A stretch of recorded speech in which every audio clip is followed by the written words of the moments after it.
মুক্তল ওইদিকে দেখাও, এদিকে তো দুজন এদিকে।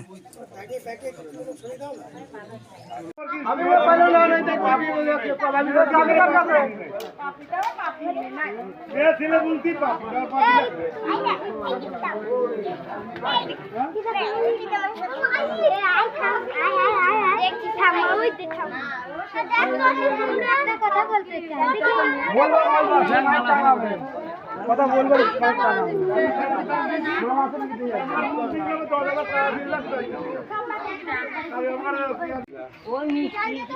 আমি একাই খাবো মিষ্টি সব।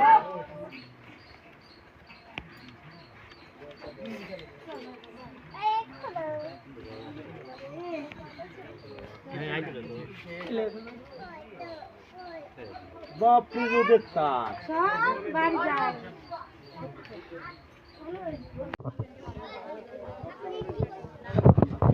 আচ্ছা, তোমার প্রথম স্বামী দাঁড়িয়ে থেকে তোমাদের বিয়ে দিল, কি বলবি? হ্যাঁ জোরে জোরে বলো। হ্যাঁ, প্রথম স্বামী দাঁড়িয়ে থেকে বিয়ে দিল। প্রেমিকের সাথে, তাই তো? হ্যাঁ, কতদিন ধরে তোমাদের এই সম্পর্ক ছিল? 2 বছর। বিয়ে কবে, বাড়ি থেকে কবে বেরিয়ে এসেছিলে? কালকে রাত্রে। কালকে বেরিয়ে এসেছিলে, তাই তো? হ্যাঁ। এখন তুমি বিয়ে করে স্বামী, নতুন স্বামী মানে স্বামীর কাছে থাকবে, তাই তো? দ্বিতীয় স্বামীর কাছে থাকবে, তাই তো? আর প্রথম স্বামীকে ডিভোর্স দিয়ে দেবে, তাই তো? হ্যাঁ। আর কি বলবে? না। তোমার একটা ছেলে আছে, ওটা কার কাছে থাকবে? তোমার প্রথম পক্ষ স্বামীর একটা ছেলে আছে, ওটা কার কাছে থাকবে?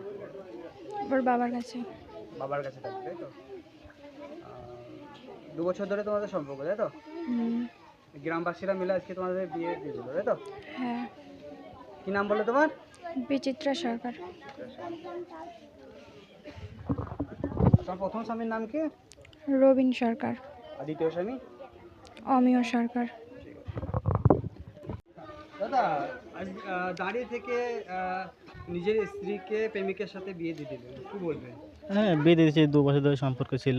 কালকে আবার আগেও 2-3 বার চলে গেছে। থানাঘাট করে মেনে নেওয়া হয়েছে। আর হঠাৎ করে কালকে চলে এসছে, ওই জন্য আর নিয়ে বিয়ে দিয়ে দিয়েছি। আচ্ছা, সিদ্ধান্ত কি আপনারই ছিল বিয়ে দিয়ে দেওয়া? হ্যাঁ, আমারও ছিল। ও তো ভাত যখন খাবে না, সে বেকার বাড়ি রেখে কী হবে, ওই জন্য। এর আগেও 4 বার গেছিল? হ্যাঁ, আগেও 4 বার চলে গেছিলো। আজকে গ্রামবাসী আর আপনার স্বচেচ্ছায় আজকে বিয়ে দিলেন? হ্যাঁ, বিয়ে দিয়ে দিয়েছি। আচ্ছা, আপনাদের একটা ছেলেও আছে? ছেলেটাকে আমি রাখবো। ছেলে আপনার কাছে থাকবে? আর বাড়ি থেকে কিছু নিয়ে এসেছিল? হ্যাঁ, বাড়ির থেকে যা শোকেজে যা জামা কাপড় ছিল, যা ছেলেটার ওর সব কিচ্ছু নেই, সব নিয়ে চলে এসছে। কখন এসেছিল? ও কালকে রাত 9টার সময় এসছে। শোনাবে না যা নিয়ে এসেছিলো, ওটা কালকে রাত্রে নিয়ে গেছে। জামা কাপড়গুলো সব নিয়েছে, একদম শোকেজ খালি করে দিয়ে এসছে। ওগুলো সব আমরা রিটার্ন চাই। কবে কবে জানতে পারেন? আমি কালকে রাতে 11টার দিকে জানতে পেরেছি। আমি তো বাড়িতে ছিলাম না, আমি আজকে সকালে বাড়িতে ঢুকেছি। মানে আপনি বাইরে ছিলেন? হ্যাঁ, আমি হায়দ্রাবাদে ছিলাম। হায়দ্রাবাদে? আপনার অবর্তমানে আমার স্ত্রী চলে গেছিল, আপনি এসে আজকে দাঁড়িয়ে থেকে বেরিয়ে? হ্যাঁ। ঠিক আছে। আপনার কয় বছরের ছেলে আছে? 5 বছর। সেই ছেলেকে আপনি নিবাসে দিবেন? হ্যাঁ, ছেলে। কি নাম আপনার বলেন? রবিন সরকার। আপনার স্ত্রীর নাম? বিচিত্রা সরকার। আর ওর প্রেমিক যার এখন বিয়ে হলো, নাম কি? অমিয় সরকার। কোন গ্রাম আপনাদের এটা? পুলিশে। কোন থানা? ভরতপুর, মুর্শিদাবাদ? মুর্শিদাবাদ।